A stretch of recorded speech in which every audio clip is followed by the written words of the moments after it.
یو څو ځایونو کې حدیثو کې راځي 3 ځایونو کې دروغ جایز دي ښځې ته هم بعضې وخت کې ویلی شي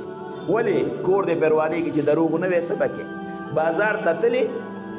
او چې راځې هغې راته یو شی یاد کړی دی بس دغې وخت کې دې ځان خلاصوله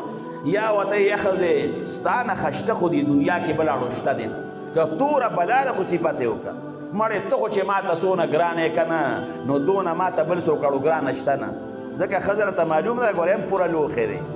هغه دومره هوښیاره ده که نه چې چل ول به خاوند سره کوي چې یو کار ته حاجت راشي خدای دې حرام کړي که دروازې یې وایي ټیم یې پېژندلی دی ماسخوتن به درته کښېني یې سړیه دا شی مې پکار دی هغې هم د خبرې وخت پېژندلی دی چې خبره مې کوم وخت کې ځای نیسي نو ته به ورسره هم چل ول کې نو بعضې وخت کې چې کور دې روانېږي دروغ هم ورته ویلی شي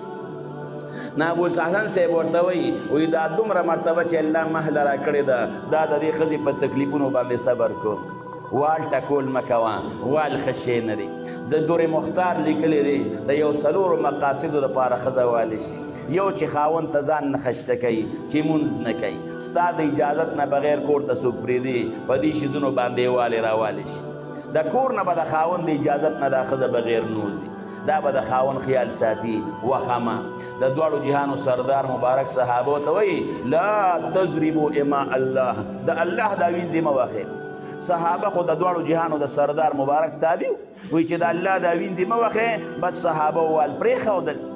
ډبې ښځې له نه ورکو چې ښځې پوه شو چې موږ خبرې کوو دا خاوندان غږ نه کوي نو دا به رانېغېدی جوابونه به یې کول اوس چې ښځې ته غږ نه کوي نو دا خو رانېغېږي پاک پیغمبر مبارک وی عقل کې نقصان دی او دین کې هم نقصان دی نو صحابه به خبره کوله دوی به رانېغېدې که خبره به یې کوله جواب به یې کو صحابه وی چې یا الله څوک د دواړو جهانو سردار مبارک وی چې وښی یم والوم نه شو او چې دی و رانېغېږي جوابونه کوي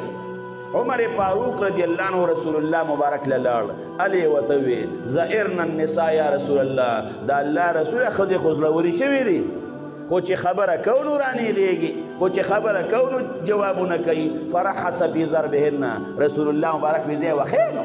او چې رانېغېږي وي وښی بس صحابه سړي خو قارو چې کور ته لاړل د طالبانو خبره باب د ضربه یضربو یا جاري کړ سوباړي ته یې ګوتې کړې ښې ووالې ښې وټکولې ښځو وی چې اوسه پورې خو وال نو خو په معمولي خبرو یې موږ له بیخ بنیاد وکړو بعضې سړی وایي دا ښځه وښه چې په خپلو دردونې وایي ته به ته خلاص یې نه داسې به نه کوې ګورې اړوکې به ورله مات کړي نو ښځو وی چې اوسه پورې خو وال دا خو خاوندانو وال شروع کړل بس پته ولګېده چې رسول الله مبارک نه اجازت غوښتی دی نیغې لاړې امهات المؤمنین پسې هغوی ته یې ویل چې رسول الله مبارک کور ته راشي ورته ویل چې ستا صحابیات راغلې وې او شکایت یې د خاوندان نه کوو چې موږ خو خاوندان وایي معلومیږي چې اجازت ورته روانو میلاو شوی دی چې د دواړو جهانو سردار مبارک کور ته راغی امهات المؤمنین ورته وی د الله رسوله ستا صحابیات راغلې وې او د خپلو خاوندان نه شکایت کو چې موږ خاوندان وایي